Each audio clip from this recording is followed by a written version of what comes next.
Today, we are going over the latest ULI Emerging Real Estate Trends Report. We've got 5+1 bonus takeaway that old GC and I have poured through this report. We're going to bring to you. We're going to share that report shortly.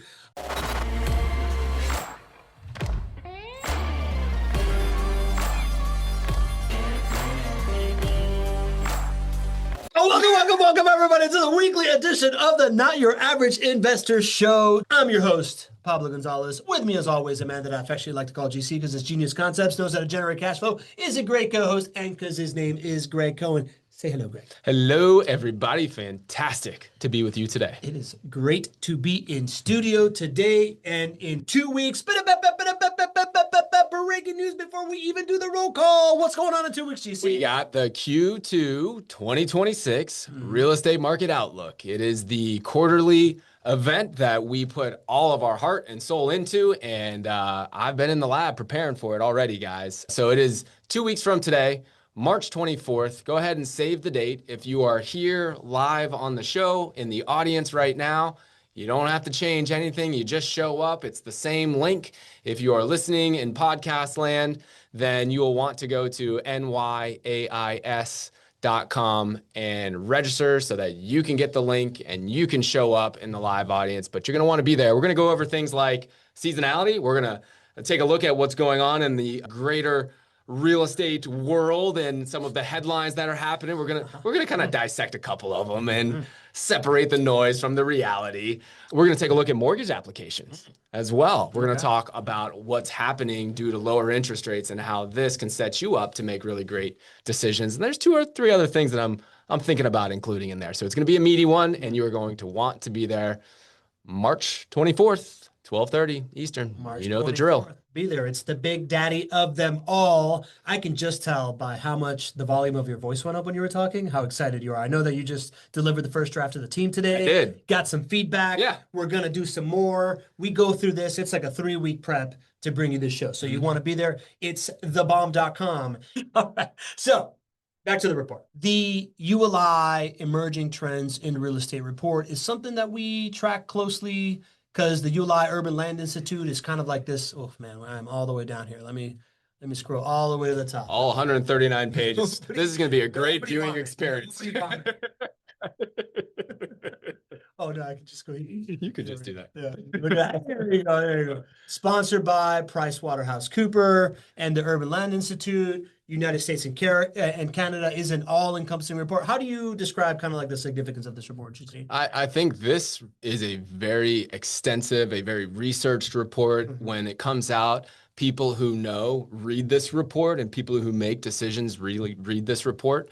It's something that came on our radar, I would say probably about 5 years ago we started to read it. We're a member of ULI as well. But I really started to pay attention to it about 5 years ago because it started to outline trends that I think we were already seeing, but then it got laser focused on some trends that really came to the forefront in the years since I read the report. One of those trends where it identified supernova cities. And so last year we shared the report, and what do you know, Jacksonville is one of those supernova cities that they outlined. So it's a really, really good report, and something that those who are in the know. If you know, you know. If you know, you know. So that being said, we read through this thing also with our friend Jipita from France. We analyzed it. We messed around with it a little bit, and we found kind of like 5 key trends that they talk about throughout the report that I think are really, really good for our community to understand. I'm going to basically break out what the trend is, give the bull and bear case inside the report for what they're talking about, and GC are going to discuss it. So first trend, this may sound familiar, is this theme of the Great Reset. There's a structural repricing of real estate.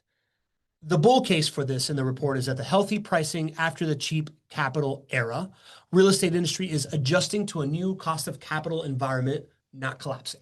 Transaction activity is returning after the interest rate shock of 2022, 2024, what we call high interest rates for longer, right? Limited new development over the last 2 years could create future supply shortages supporting rents and values.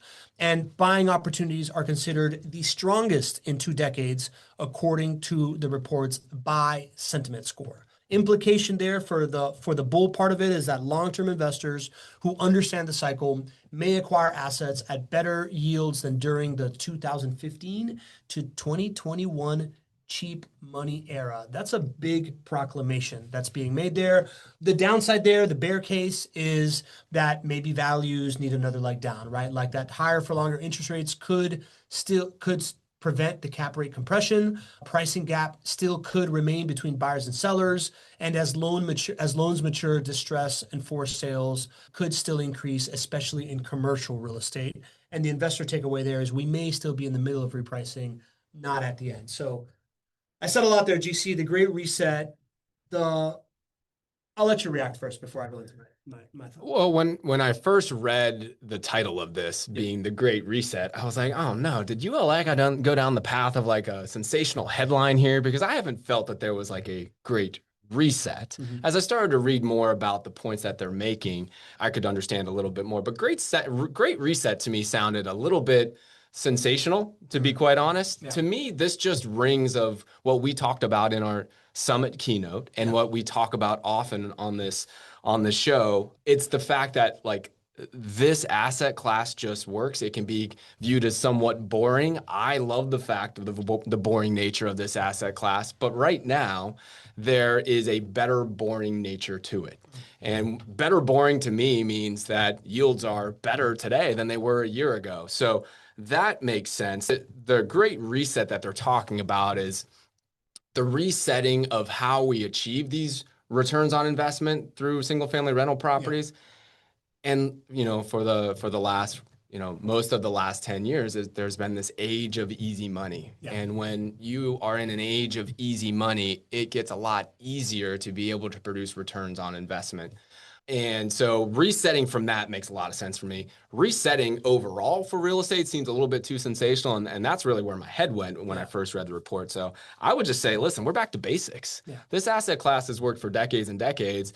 It's number one about the yield to make sure that it pays for itself every single month.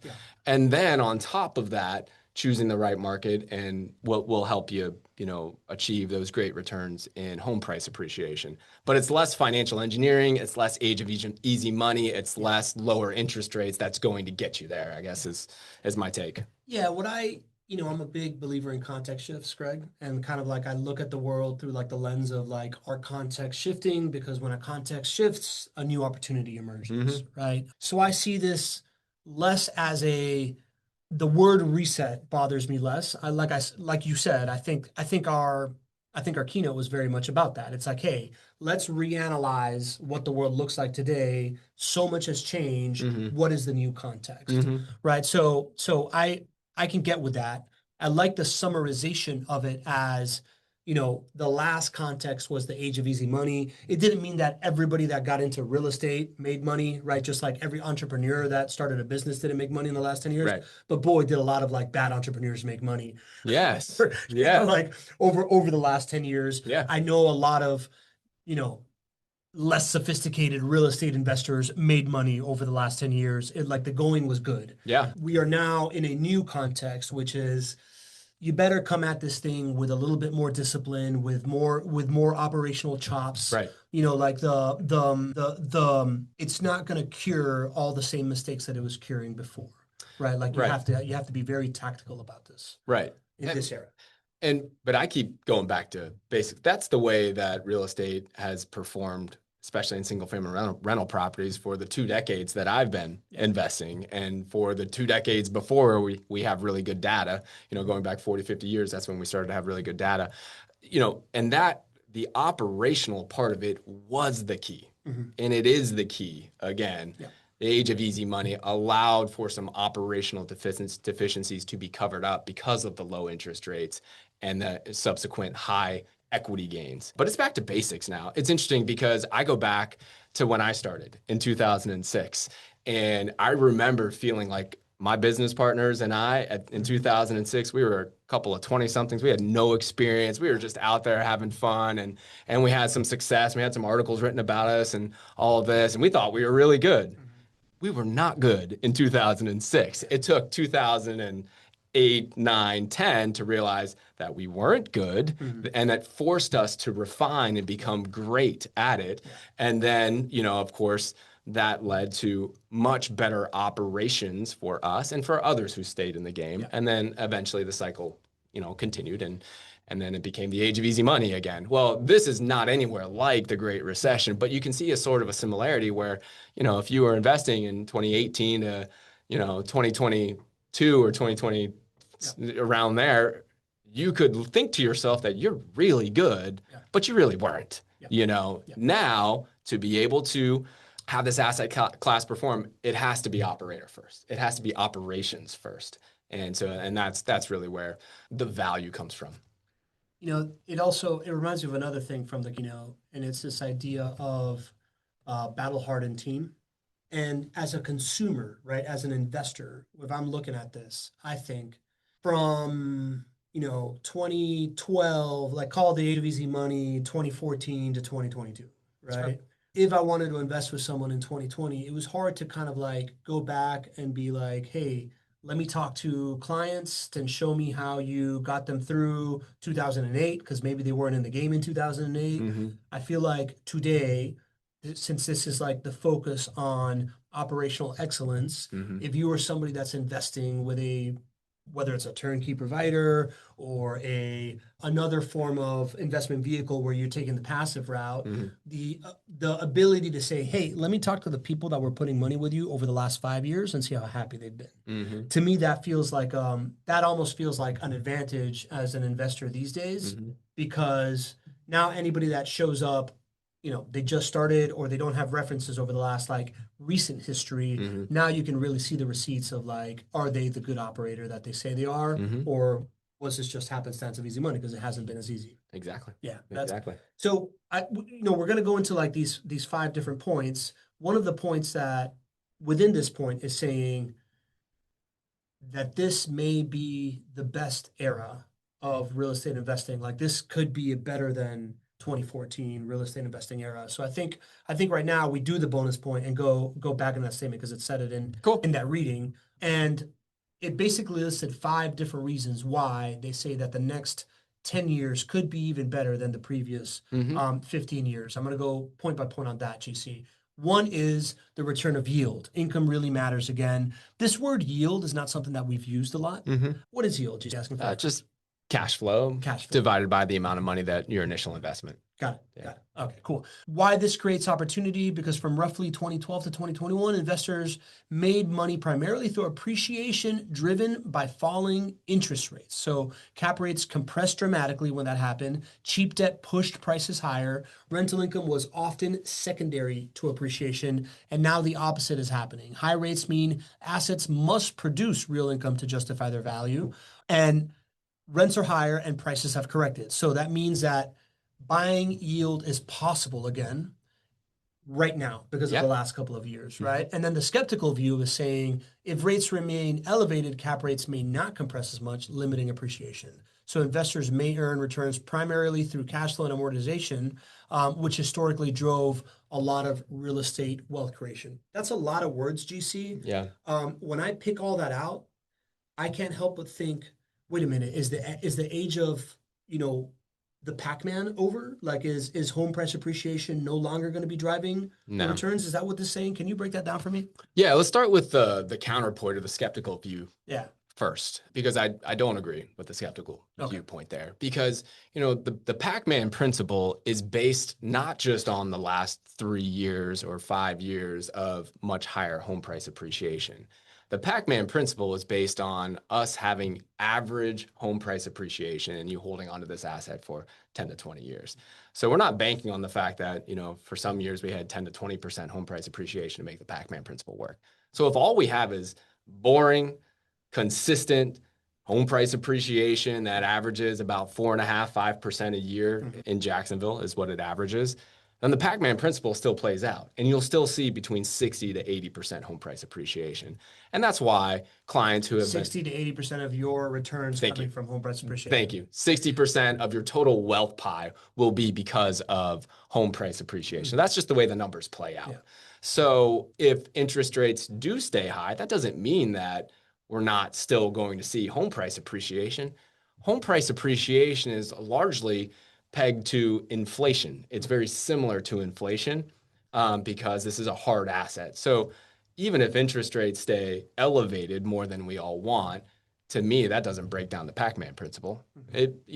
Your Pac-Man principle today is much higher. Your percentage of home price appreciation of your total wealth pie is much higher just because you started out fast because you bought at a great time and it went up. But what I always told you from the very beginning when you were buying is, listen, you're not always going to have this home price appreciation. Things are going to level out. And after we look back, after you hold these things for 20 years, you're going to have somewhere around an average of 4.8% home price appreciation every year. And that's the way that's playing out right now. Yeah. So long story short, the skeptical viewpoint here, I don't agree with.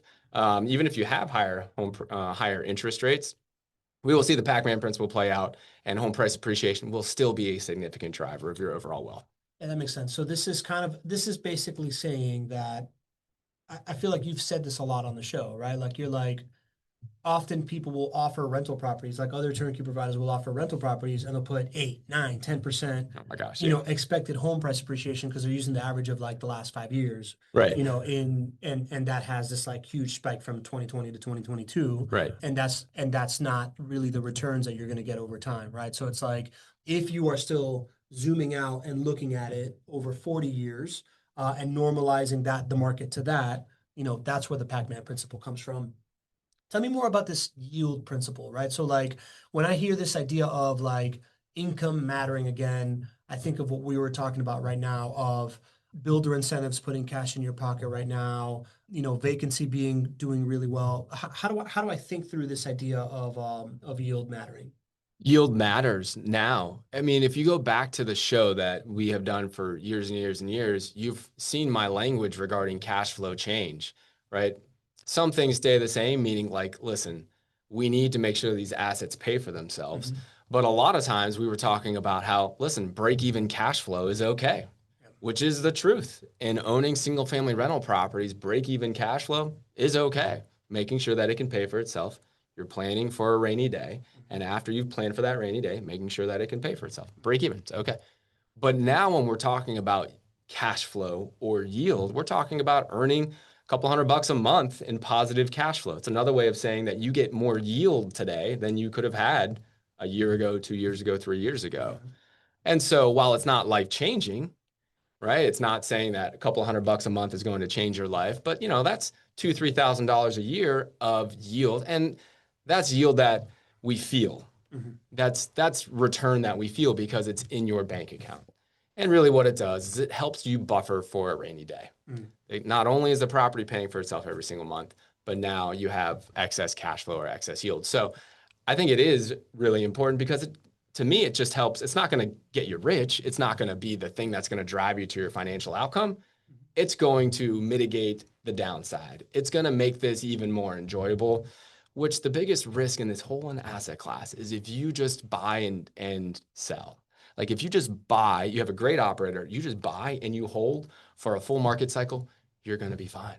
And so yield, excess cash flow that we have today because of the environment that we're in is a great thing. And it's possible today and it really wasn't possible a year or two ago. So that is reason one why this might be the next great era. The reason number two is that supply shortage is getting worse. This now starts to sound really, really familiar, right? So huge dynamic is this like lack of construction, developers slowing down dramatically after sales rates spiked. Key drivers were the high construction costs, high financing costs, difficulty in permitting, labor shortages. This means less housing supply entering the market over the next several years. And when you compare that to population continuing to grow, household formation staying even, immigration still happening, and millennial renters still, like being a big, big part of the population, less supply plus steady demand equals strong rental growth potential. The skeptical piece of that is that some markets temporarily had some oversupply, and but new construction fell sharply. The experts expect new construction to fall sharply by 2027, creating the shortages again. I feel like that is a familiar trend that we feel like. It's like anytime that we are having like a little dent in the supply in the supply piece, everything turns off again, and it takes a while to restart. GC. So Yeah. what do you think about this one? The idea of like supply shortage getting worse. Let me guess. You agree? I agree. I think we should drill in a little bit specifically Yeah. here to talk about the difference between single family and multifamily, because it's a little bit different. If you go back 2-3 years ago, we were undersupplied for both. Today, we are still undersupplied for single family housing. But today, in some markets, Jacksonville being one of them, we are oversupplied for multifamily housing. And we are absorbing that multifamily supply. If you look at prices and rent price growth for single family in Jacksonville versus multifamily, you'll see different stories. Last year, rent prices for multifamily fell about 2%, whereas rent prices for single family were slightly positive. I think it was about 0.8% positive. So, and the reason is because of supply and demand. So we do need to bifurcate that a little bit. Now, we are oversupplied temporarily for apartments because in this age of easy money and in the Sunbelt markets like Jacksonville, all of this money and all of these developers came together and they built a ton of multifamily units, which can happen in multifamily. Much harder for that to happen in single family. So temporarily oversupplied. The absorption is happening on the multifamily sector. The worst pain of that has been felt over the last couple of years from the multifamily side, but us here in the single family side are largely insulated from that. We started undersupplied on single family. We are still undersupplied on single family. And the reason why we haven't taken more of a dent in solving the supply issue is because builders are having a hard time selling their homes right now because of the higher interest rate environment. So they're not going to go out there and just start to overbuild. So what this does is this really insulates us and mitigates our risk, because at the end of the day, the asset class that we are investing in is in short supply. And when something's in short supply, you want to own it. And that's really where we are for single family rents.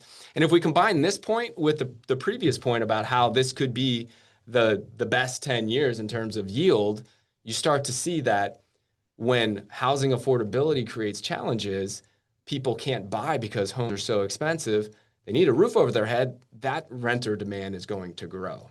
And so the data that I see and that comes from John Burns, we start to look at what they expect for rent price growth for single family and for multifamily, and they see rent price growth going up year over year over year, which would create better yields, or for what we really say in our community, better cash flows in the futures.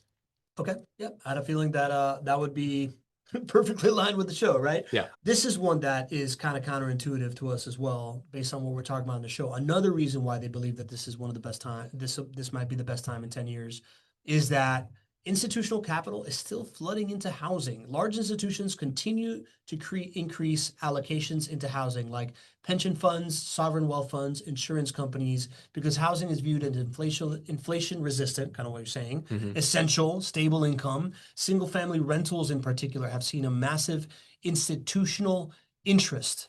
And this creates opportunity because institutions validate the asset class and bring liquidity, price support, long-term demand for housing assets. The skeptical view is that institutional investors can also drive up prices and compete with smaller buyers, but most institutional capital targets large portfolios, not scattered individual homes. GC, what do you think of that? Yeah, I think this, if we want to think like the big boys and girls think, and they're controlling billions and billions and billions of dollars, they're looking for assets that are consistent, that are inflation resistant, that the basic value premise makes sense. And if you start to think about those characteristics, single family rental properties make a whole lot of sense. Check, check, check. There aren't a whole lot of assets right now that are so insulated in the world. I mean, things are chaotic in this world right now. So you can understand why money is continuing to come into these types of institutional players, and then that money from the institutions gets put into single family housing. The couple of things that they mentioned there, the competing with the smaller buyers, Right, there has been some headlines, and we're going to talk a little bit more about this in the market outlook coming up in a couple of weeks. There's a little bit more clarity on how they're defining institutions with Trump's executive order, so I can give you guys a little bit more clarity. But regardless of the pressure to keep institutions from competing with single-family regular buyers, institutions are not buying a whole lot more at the moment. Institutions are buying less than 1% of all single-family rental properties in the country right now. So I really don't agree that there is, and this was the counterpoint or the skeptical view, but the numbers just don't play out that there's a big competition happening between regular mom and pop investors, institutions. So, there's some pros and some cons. Could institutions, all of a sudden decide to sell all of their assets and depress the market? People have been fearful of that for a long time. But you go back to why these institutions go into this asset class in the beginning: stable, inflation resistant, something where the value premise makes sense, and they undersupplied, right? Like the investment thesis is playing out for them. So, and they were buying to hold. That's what their investors are planning to do. So, all in all, yes, I think when institutions are playing in this space, we should look at that and say, you know what? They know something. We should think about what they know, and we should do more of it. Yeah, it's kind of what it's talking about, right? It provides price support, long-term demand for housing assets, and liquidity. If you're someone that has it. I found it really, really interesting that it talked about, inside the report, it wasn't just talking about institutions, going out there and like buying single homes here and there. It talked about, portfolios kind of like trading hands. And then it also talked about them just getting into the game in different ways. Like they're partnering with builders in order to build. They're not necessarily like, going out there and buying single family properties, but they're like bringing to market single family properties in an undersupplied asset, right? Like to me, what I see in this like institutions getting in is just like, all right, cool. If we can't go out there and buy it this one way because we're going to create either a PR crisis or whatever is happening, we're going to find other ways to get our money in because we believe in the asset class so much. And, quite frankly, if I'm a big fund manager and I have all this capital and I'm thinking, God, we're in this middle of all this chaos and like, where am I going to park this money? Single family housing. Kind of makes workforce housing, single family. I mean, it kind of makes sense, if you right? want to be a good steward of assets. They're looking for something boring. Yeah. Right? They need a little more boring in their lives, right? That's why they're coming here. Yeah, absolutely. The fourth point of why they're saying that this might be a really, really great time to invest in real estate. This is less about single family homes, but it's talking about distressed opportunities emerging. This idea that commercial loans came due between 2019 and 2020 from 2022 must refinance at much higher interest rates, create stress on those operators, and the estimate suggests hundreds of billions in commercial real estate loans need refinancing in the next few years. And this means that some owners are going to sell those assets, are going to recapitalize, they're going to have to structure debt, and investors with liquidity may be able to acquire assets below replacement cost in that sector. The skeptical view says some of these distressed assets may remain contained if they just find extended loans and lenders to be there. But even if distress is gradual, liquidity events create buying opportunities for folks. So not necessarily for our space, but they're saying there's going to be opportunities in real estate. It all comes down to the debt. Yeah. And that's one of the things I love about single family rental properties. Yeah. You buy it, the debt is fixed for 30 years. And that is such an asset, really, when you think about it. You don't have that in commercial loans or multifamily loans or commercial office buildings. Those have maturities that are many times 5 years or maybe 7 years down the road. So those are coming due. And do see that there are strong opportunities to buy distressed assets, specifically in the multifamily space. I see that. I'm sure there are in the commercial office space. But the one thing that I would say is that we have been talking about this cliff that was coming from commercial assets and the debt, the expiration date coming, the balloon dates coming, and the hundreds of billions of dollars. We've been talking about that for years. It makes sense to me on paper, but I'm just not seeing this cliff ever really, materializing. And to me, that just means that the banks are restructuring the debt with the owners so that everybody can kind of make it through this time until interest rates come down. Yeah. And I think that's largely happening as well. Yeah. Once again, real estate is just one of these things where everybody kind of like plays together to make sure that it doesn't go too far down.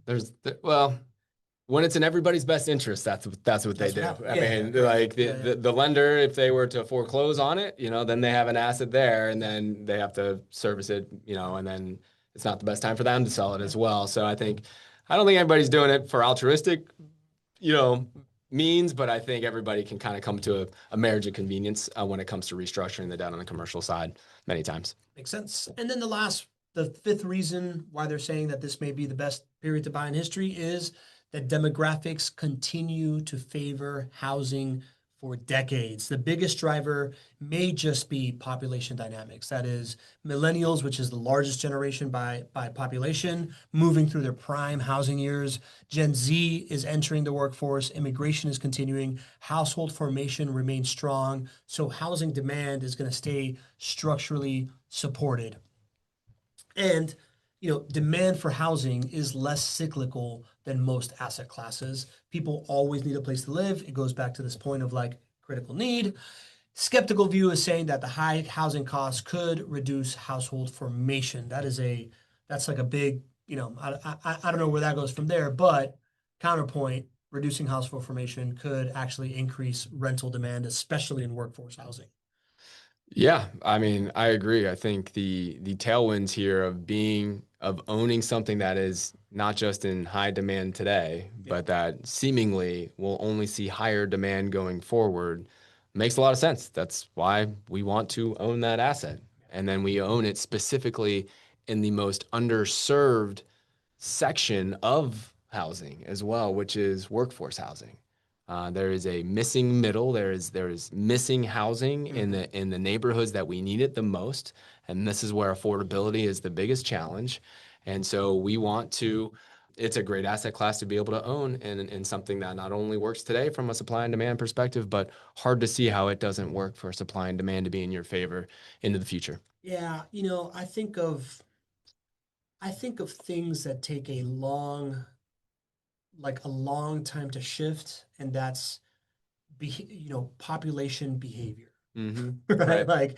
Like if population is basically saying, hey, we've got all these millennials, they're like they're not going anywhere, right? Like we're most of us are going to stay alive for the next 20 years, right? Like statistically speaking, all need housing. Gen Z is moving into the workforce, right? They're going to need housing. Whether or not household formation goes down, right? Like there's still behavior that will continue to drive this thing, right? Like over the next 20, 25 years, this glut of millennials and Gen Zs will all need housing, whether they get married or they just need roommates to afford it, or or they're having conventional family formation, or they're having kids out of wedlock because maybe culture changes somewhat. Like I just can't imagine human nature to shift like off a cliff the way that other things can happen of like, we could stop consuming something way faster than we stop being human and needing housing and all these different things, right? So that's like the long tail thing that I find is just like, yeah, okay, you can really like set a clock to this. Yeah. And I love assets that like, no matter which way it shakes out, you're probably going to win. That's why I say if you just buy and you hold, you win in rental property. It's been proven, right? If the rentership society sort of takes over for Gen Z and the millennials, right?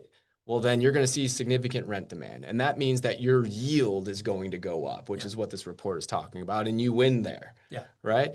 Well, let's just say that something shifts and everybody wants to go buy houses again. And the dream of home ownership is reinvigorated. And then we have 72% of home ownership in this country again. Well, you win again. You win because then prices would actually go up as well. And you'd probably still win on the rent side. So that's why this asset class is so beautiful. There's so many ways for you to win as long as you buy and hold. Yeah. And that is, again, that's a summarization of like the main point of this whole thing of what it's talking about. This great reset, structural repricing of real estate is really them saying that this is a new era of real estate, right? Like the cheap money era is done. This is the smart money era of real estate, right? I like that. And it is essentially predicting that that buying opportunities are going to be strongest over they've been in the last 2 decades for this, right? So that's kind of like one big takeaway from this thing. We've got a handful more. We do. Yeah, you want to jump into this?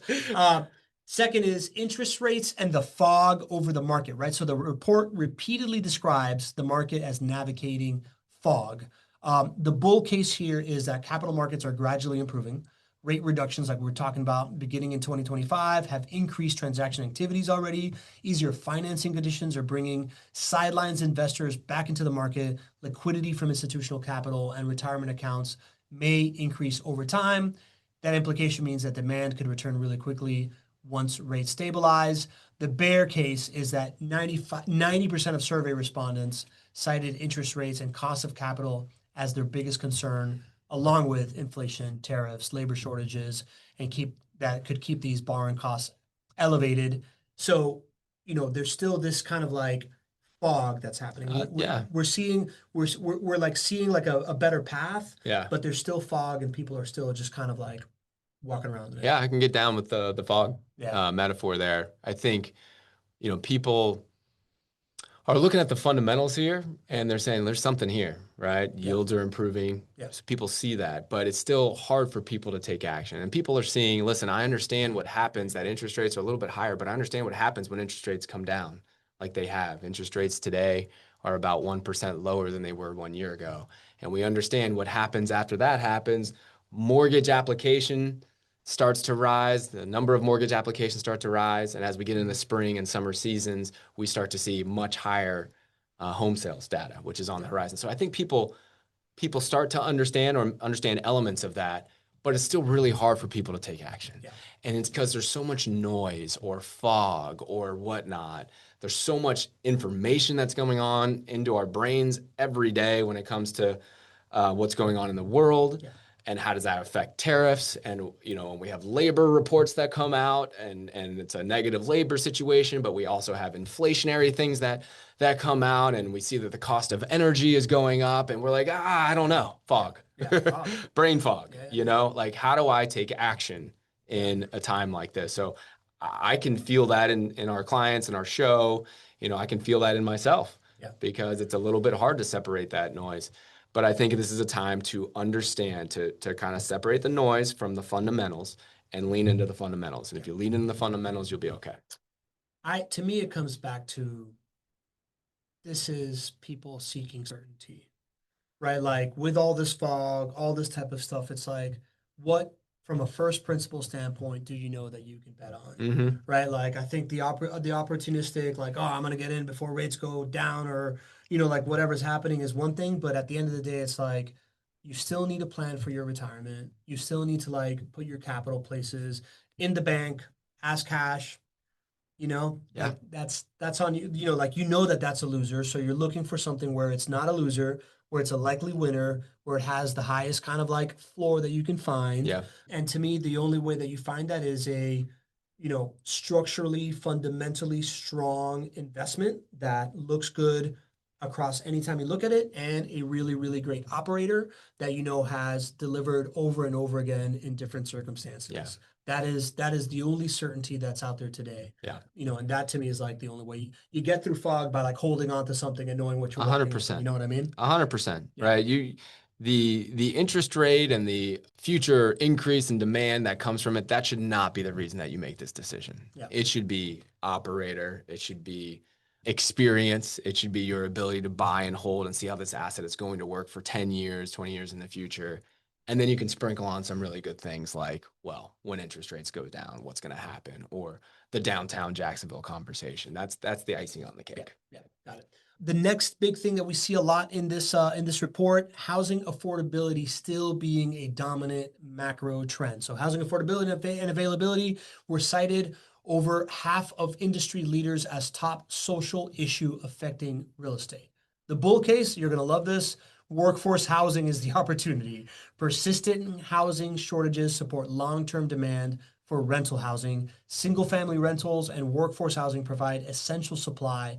Demographics, millennials forming households, continue to support housing demand. The implication is that providing affordable rental housing may be one of the most durable investment themes of the decade. The bear case here is policy risk, right? So like as this stuff continues to like be louder and louder and more in need, Governments may respond to affordability pressures with rent control, zoning restrictions, tenant protections.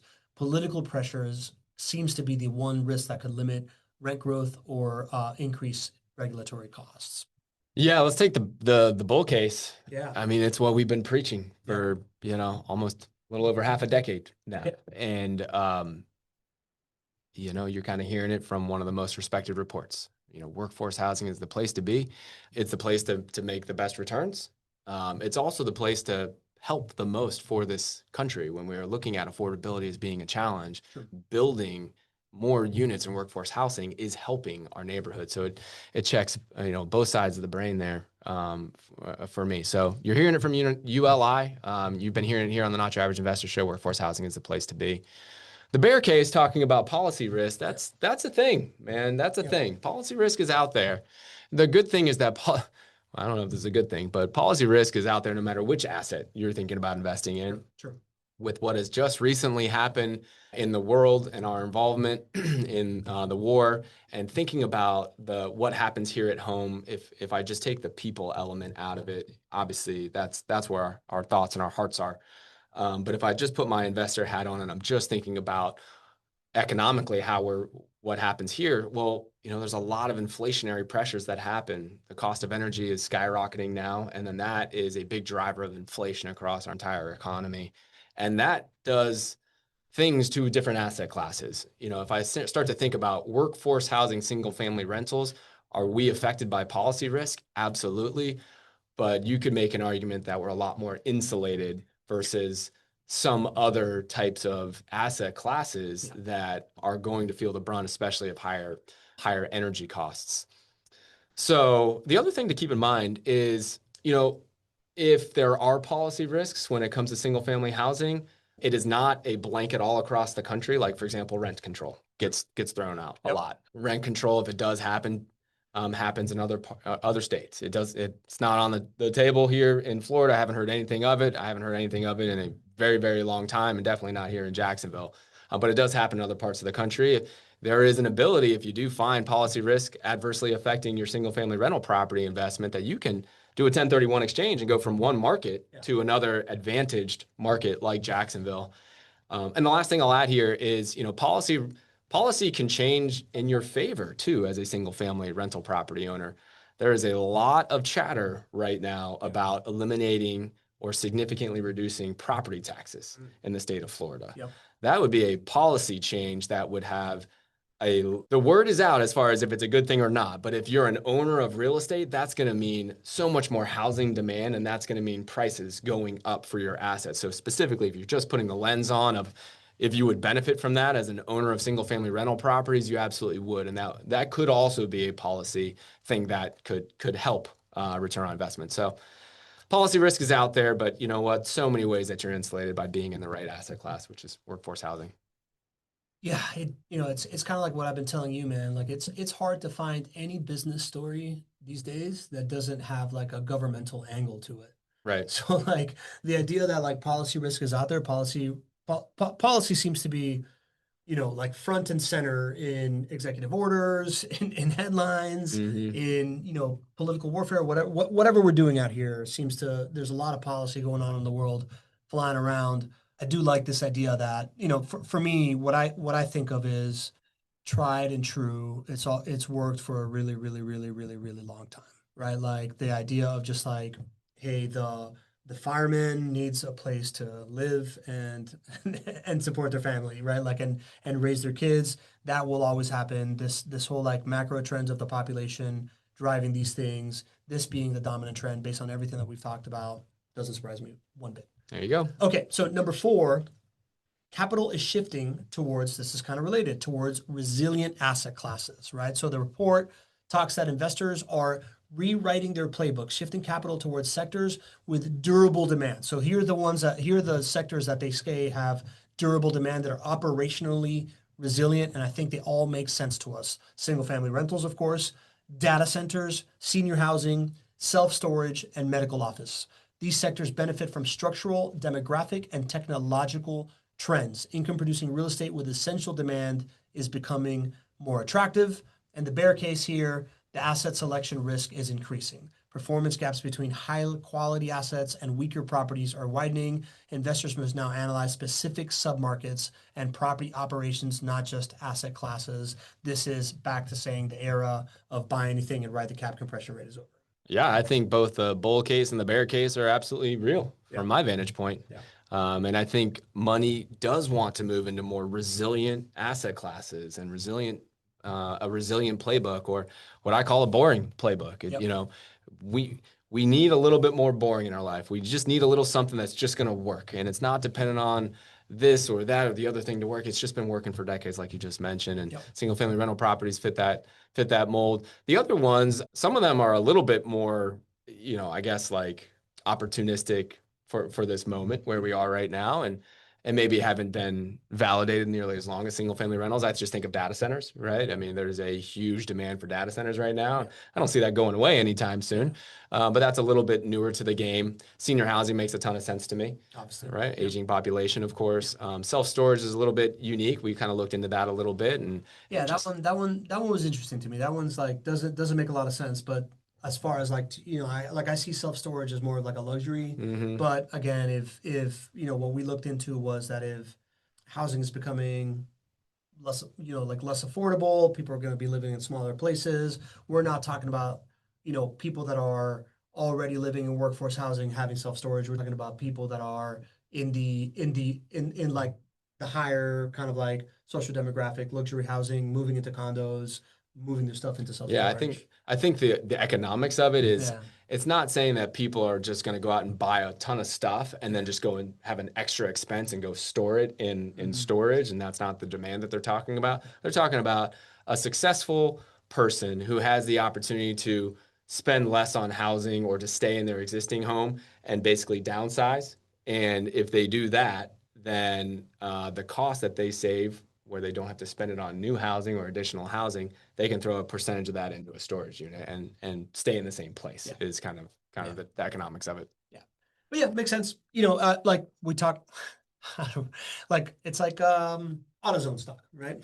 like it's just one of those things where, you know, like there is more resilient things inside of real estate, and you're looking for those safe landing spots that do well. You know, like what I'm really hearing here is macro trends, right? Like is population things, right? Like the single family rentals, senior housing, medical office building. Those are major macro trends that aren't going to shift anywhere.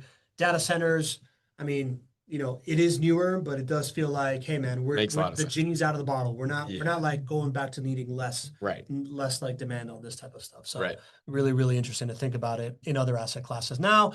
And then the last one is that the new playbook is operations over financial engineering. Historically, many investors created returns through falling interest rates, cap rate compression, and leverage, and that dynamic is changing to the bull case of better operators winning. Future value creation will increasingly come from rent growth, operational efficiency, cost management, and asset level strategy, which really benefits, you know, being with the best operator. The bear case is that passive investors may struggle. Investors who rely primarily on appreciation, cheap leverage, passive syndications may find returns harder to achieve in this environment. And the takeaway here is real estate is really becoming more of an operational business again. What do you think about that? Got some words in there that. Yeah, I mean, it comes back to our order of operations to be successful in real estate, in single family rental properties. Number one is team. Yeah. You find the right team, then you go to market, which is number two. You find out the markets that the team is operating in, and then you start to do due diligence there. And then if you do number one, which is the team, and number two, the market the right way, then the third choice or the third operation of the property is enjoyable and easy. So that's what I hear, and that's what I see when we go through this. Better operators largely have always won, but if you were a less good operator, you could still win. Now, better operators win big time, and the reality is that there's not a lot of really great operators out there, both in the single family space and in the multifamily space and in other asset classes. I mean, I know of a lot of operators that are really struggling on the multifamily side. You know, it is really hard if somebody invested in a syndication over the last few years to be doing okay. And that's not to say that they're not great operators, but there's just a lot more of debt risk and time risk and all of that when you're in something compared to single family. Yeah. Single family, you can find a great operator. The debt is so much to your advantage. You don't have to get it right this year or next year or the next 3 years in order to win in this thing. And that's why it's resilient and boring and it just works. So I agree with everything that last point said. Better operators win, and you have less obstacles to being a great operator in the single family space. Well said, man. Like the theme here all throughout in all of these, like when they talk about it, it's like it's no more financial engineering.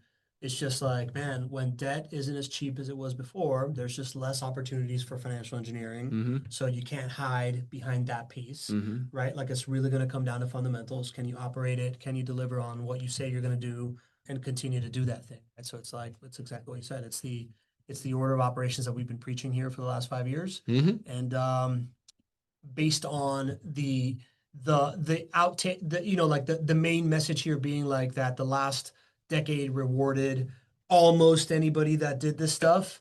This next decade would really reward the people that, buy the right assets with the right strategy and operate them really, really well is kind of like the takeaway here. Yeah, I think over the last decade, there were still ways for people to lose. So like I go back to like times when, you really couldn't lose in single family rental properties, right? If you bought a property, 2000, really from 2001 to 2006 was hard for you to lose. And then, from 2020 to 2023, right? Like, Yeah. I mean, really hard for you to lose if you owned a rental property there, and still if you still own it today, because there was just so much home price appreciation. When it goes to the last decade, it rewarded almost anybody who bought it. I don't really feel like that is. I think you need to put some bumper lanes on that. There were still a lot of people that made poor decisions, poor operations, didn't win in single family rental property. So I would go with a smaller section of time, and I would go specific markets there. But the reality is that it's just different today. You have to be with the right operator today to make sure that this is going to be something that is going to produce for you so that you can stay in the game long enough.